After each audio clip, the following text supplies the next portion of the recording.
ni anniversaire y'uguhimbaza turye tunwe mugabo twibuke yuko Yesu yasezeye intumwa ziwe avuze ngo uku ngiye niko nzogaruka. Amen. Ngo kandi ngiye kubategurira hanyu ngo kugira ngo ahondi namwe haba ariho muzoba. Umuntu wese ku giti ciwe nihazoronka ico yirata nkuko umukozi w'Imana Paulo yabivuze ati umuntu wese agira ikintu yirata ku giti ciwe. Ucu usanga ahubwo nyimba warasambana 2025 rero urarushirijeho gacuvuga none vya mindi nasenga nabisenga ndabikuye ku mutima canke na raporo mukagusa nkavuga ati ibi ni rero.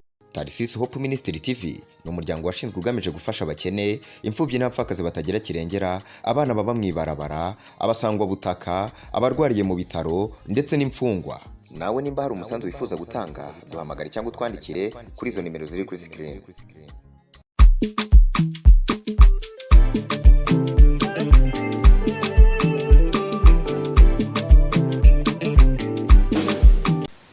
Turabaramukije mwese y'abakunzi ba Tarsis Hope Ministry TV mutayengeshanya kudukurikirana kuri micro ya mbere muri kumwe na Parfait Indutira byose wa mwigeme mwiza mumenyereye yamayiturije yamayitekaniye hano kuri Tarsis Hope Ministry TV.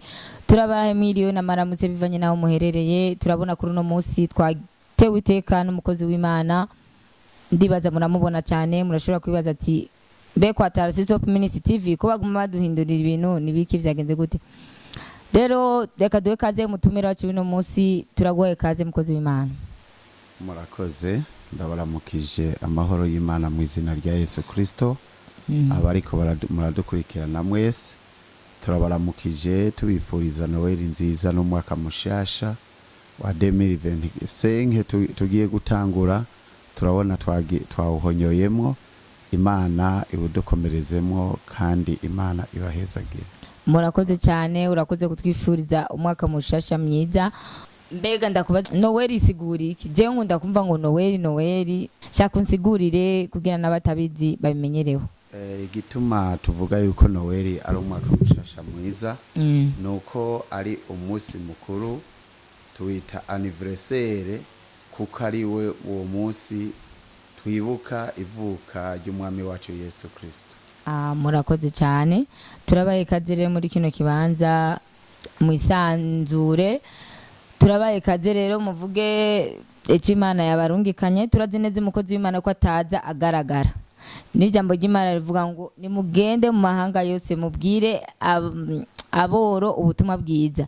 Ni kuvuga ngo bisigura yuko muri twebwe haba hari ibindi bintu tugendana, tuba twiteze umwanya n'umwanya ko dushobora kuvuga ubutumwa, tuba twiteze umwanya n'umwanya ko dushobora gukiza abagwaye, tuba duteze umwanya n'umwanya ikintu cyose tuza guhura naco umwanya n'umwanya tuza kucakira uko nyene. Rero turakwakiriye cyane, kaze uvuga iki Imana yakurungikanye, uvuga iki Imana yashize kuri wewe kuko ndazi kutaje ugaragara.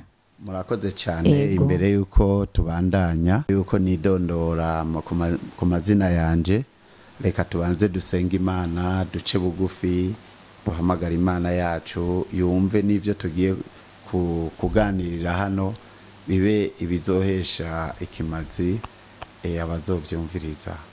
Tuname dusenge. Mwami wacu Yesu Kristo, turagukengurukiye kubwo bwiza bwawe, dukengurutse isinzi y'imbabazi zawe kuko wabanye nacu uhereye umwanzo wo mwijoro, uratuzigama tugeze kuri isaha turi bazima. Tuguhaye icubahiro kuko uri mwiza, kandi tuguhaye icubahiro kuko imbabazi zawe zamaho ibihe bidashira.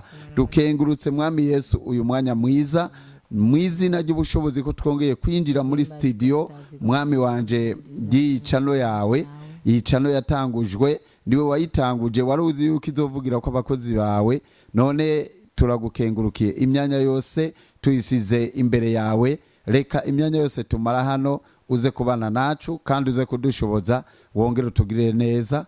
Dusenze tuvyizeye, ndimuje Satani n'abadayimoni n'ingabo ziwe n'ububasha bwose bwo mwiza ndabifashe mpiri, ariko mpamagaje imbaraga zivuye mu ijuru ngo zibe muri kino kibanza mu izina rya Data n'Umwana n'Mpwemu Yera. Amen. Murakoze. Ku mazina yanje nitwa Apotre Nzobonimpa Eric, nkaba sanzwe ndongoye ishengero ryitwa Église du Réveil, ishengero ry'ikanguro hariya mu karere ka Gatumba, ariko uyu munsi ntabwo naje serukira ishengero Reve, naje serukira umugwi witwa ukuri kw'ijambo ry'Imana, nkaba ndicegera c'urongoye uwo mugwi. Ngira abariko baradukurikirana baraza kumubona. Imana ibahezagire. Murakoze cyane. Murakoze cyane.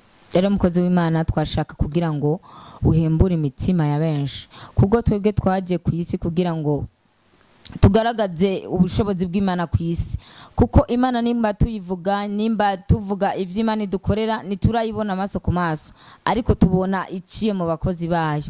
Rero turizera neza tudakekeranya yuko ino munsi tuza kubona ikiganza c'Imana biciye muri wewe, tuza kubona ugukira, ugutabagwa, tuza kongera urundi bwenge bwo mu bwe bw'imwe mu biciye muri wewe.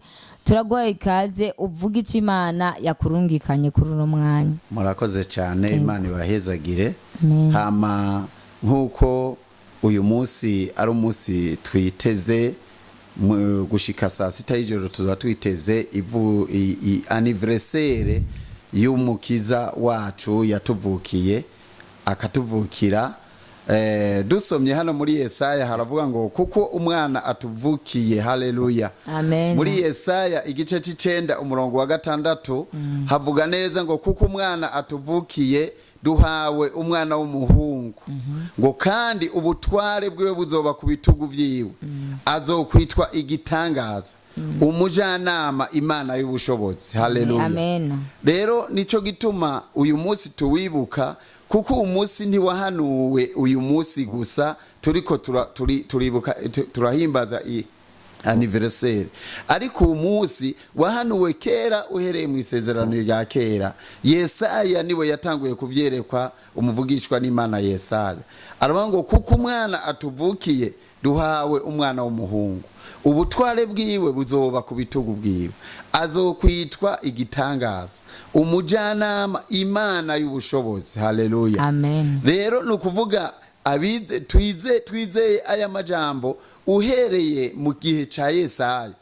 Hanyuma uyu munsi rero mu isezerano risha naho kwabaye gushitsa ya masezerano, igihe marayika yaza kuri Mariya akamubwira ngo ugiriwe ubuntu n'Imana, umwana w'umuhungu azokwitwa Emmanuel. Azokwitwa igitangaza. Urumva rya jambo ry'igitangaza kandi ryongeye kandi kugaruka. Imana ihe umugisha abariko baradukurikirana, kuko uwo munsi si umunsi usanzwe. Abantu benshi barateka bakarya bakanwa, ariko jewe mvuga ngo ni anniversaire y'uguhimbaza, turye tunwe, mugabo twibuke yuko Yesu yasezeye intumwa ziwe avuze ngo uku ngiye niko nzogaruka. Amen. Ngo kandi ngiye kubategurira hanyu, ngo kugira ngo ahondi namwe haba ariho muzoba. Rero Yesaya amaze kubivuga, yavuze kwivuka ry'umwana, arabihanura neza, abantu barabimenya, isi yose irabimenya. Rero no mu kuvuka kwiwe isi yose yarabimenye, abantu barahaguruka, bamwe bagwanya ico gikorwa ciza. Mbega akarorero, nta bandi bana bavutse nk'uko Yesu yavutse, ariko kuko yarimwo imbuto y'Imana kandi yarimwo ukugororoka kw'Imana, nico catumye bamuhagurukira baramugwanya. Amen. Baramuhagurukira baramugwanya, bagerageza n'uburyo bwo kumwica. Mu gitabo c'Imana haratwereka neza ukuntu bamwirutseho kugira ngo bamwice, ariko Imana irahagarara igwana urugamba kubwiwe, ndetse no guhunga yarahungishijwe. Marayika yari yeretse Yosefu mu nzozi, aramuhungisha aja guhungira muri Egiputa. Amen. Kandi no mu nyuma hagarutse ijambo kandi ribarira Yosefu ngo hunguka, kuko wagwanye umwana atakiriho, yamaze kurengana. Rero nico gituma ndakwingingira mwene data, ijambo riravuga ngo kuko umwana atuvukiye.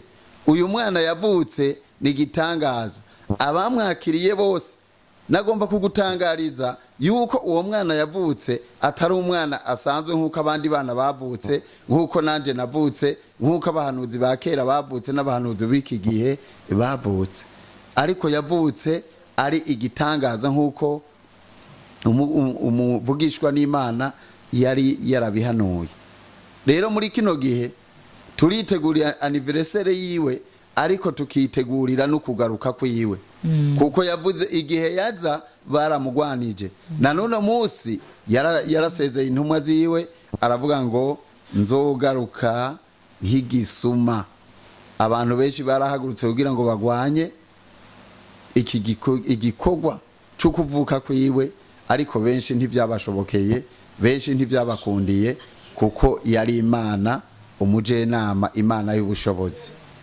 Murakoze, Imana ibahezagire kandi bahumugisha. Dusomye ngaha muri Matayo igice ca 2 umurongo wa 16, tuvuze ku byo kugwanywa k'umwana, turabona ukuntu Herode yahagurutse arica abana bose batarengeje imyaka 2 kugira ngo muntu uwo mwana avemo nawe apfe, ariko ntibyashobotse. Imana yarahagurutse igwana urugamba, kuko yari Imana bwite, Imana y'inyabushobozi. Turabona hano muri Matayo 2 umurongo wa 16 haravuga ngo maze Herode abonye ko yahenzwe n'abanyabwenge arajingitwa cyane. Aleluya, amen. Abasi bacu bazojingitwa cyane. Yego. Kubera iki? Kuko babonye yuko ibyo bari baduteguriye kudukorera bitabaye. Aleluya. Ngo Herode arajingitwa cyane, ngo atuma kugeseza abana b'abahungu bose b'i Betelehemu no mu misozi yose ihegereje, abamaze imyaka 2 n'abatarayimara.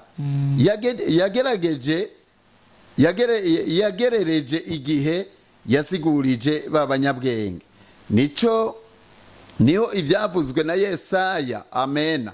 Ijambo rya Yesaya riguma rigaruka. Niho ibyavuzwe na Yesaya uwavugishwa n'Imana byashitse, ngo induru yumvikana irama, amarira n'amaborogo menshi. Raheli ararira, abana biwe yanka kwirugwa kuko batakiriho. Amen.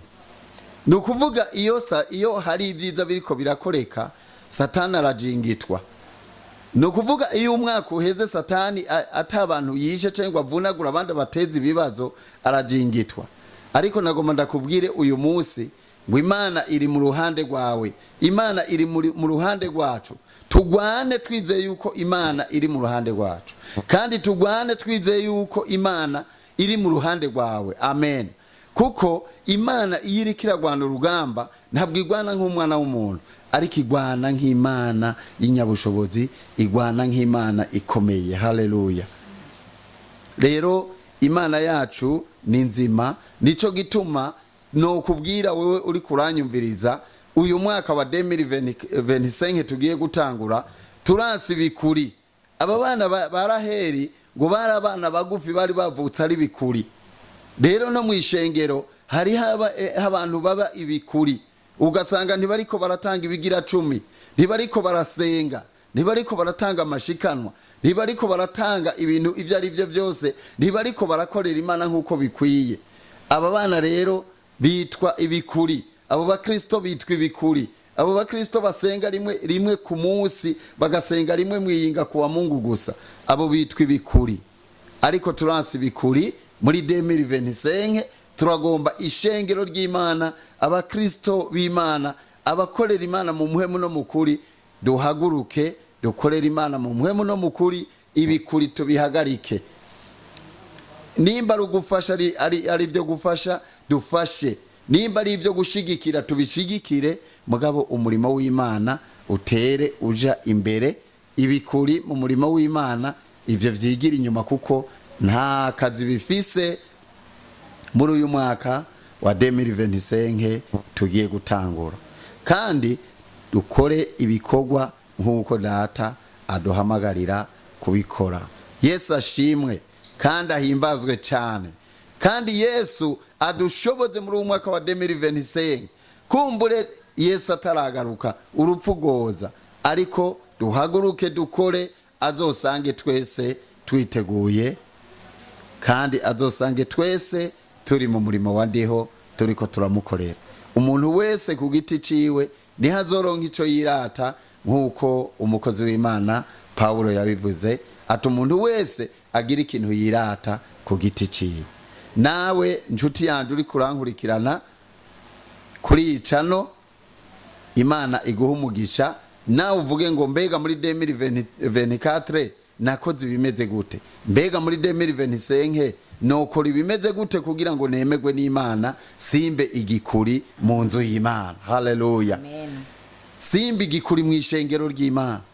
Abantu benshi barabaye ibikuri, ariko ndakwipfurije nshuti yanje kutaba igikuri muri 2025.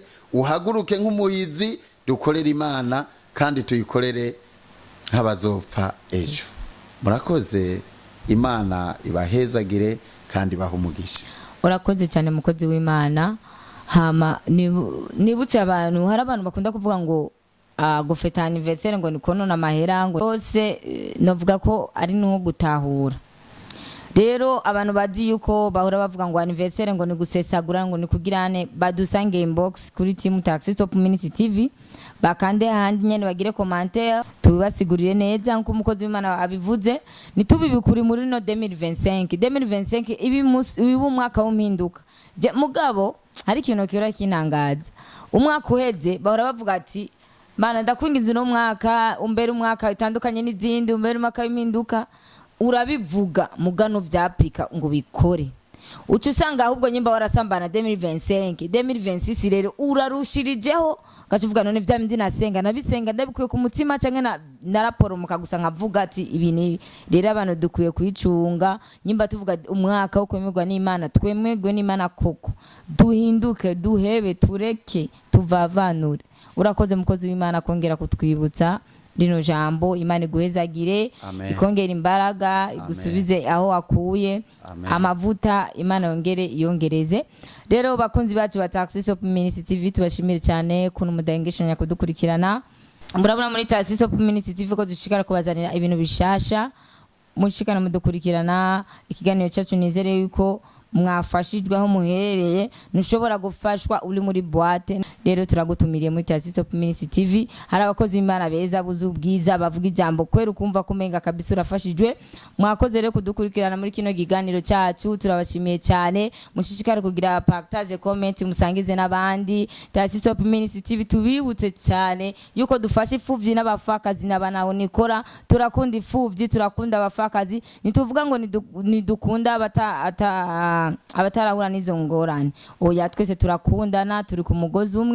Mushishikane mudukurikirana, turabakunda cyane. Rero tunabasezere, mwakoze kudukurikirana mwese aho muherereye. Naho ubutaha tuzosubira. Bye, murakoze cyane. Imana ibahezagire. Amen.